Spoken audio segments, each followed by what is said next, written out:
জোর করে দীপাকে দিয়ে ডিভোর্স পেপারে সাইন করানোর পর সেনগুপ্ত বাড়ি ফিরেই রুডিকে ধরে ফেলল প্রবীণবাবু।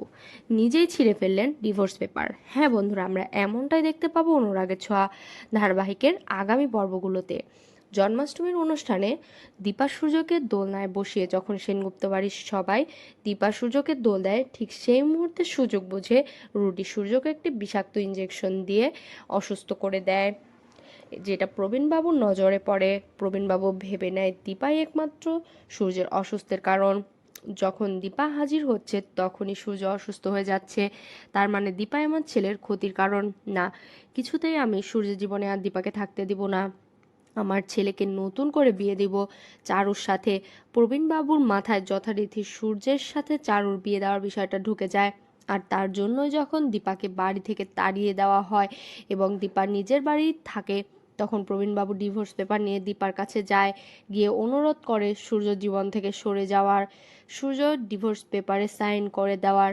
প্রবীণবাবু দীপাকে এমনভাবে প্যাচে ফেলে এবং ইমোশনালভাবে ব্ল্যাকমেল করে যে বাধ্য হয়ে দীপা ওই ডিভোর্স পেপারে সাইন করে দিতে চোখের জল ফেলে এবং প্রবীণবাবুকে বলে, ঠিক আছে বাবা, আমি সাইন করে দিচ্ছি, কিন্তু এই সম্পর্কে আপনি এভাবে ভাঙতে পারবেন না। আমার বিশ্বাস আমি সত্যিটা খুব শীঘ্রই জানতে পারবো, আর সেদিন আপনি নিজেই আপনার বড় ছেলের দায়িত্বে আমার হাতে তুলে দিবেন। ডিভোর্স পেপারে সই করে দেওয়ার পর ওই পেপারটা নিয়ে প্রবীণবাবু বাড়ি ফিরে যায়।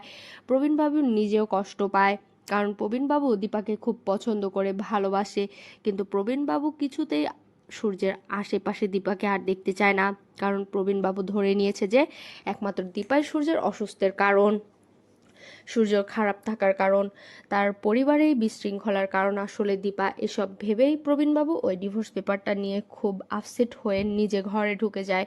আর ঠিক তখনই ওই ডরথি ঘরের আশপাশ দিয়ে যেতে থাকে।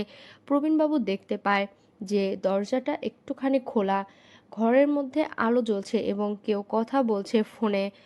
কার সাথে কথা বলছে আর ডরথি এভাবে কথা বলছে, গলার স্বরটা কেমন অন্যরকম লাগছে।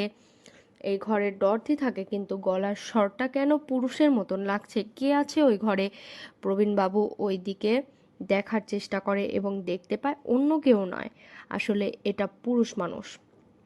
ডরথি আসলে একজন পুরুষ মানুষ, সেটা দেখতে পেয়ে চমকে যায় প্রবীণবাবু এবং বুঝতে পারে ছদ্মবেশে রয়েছে, কিন্তু কে?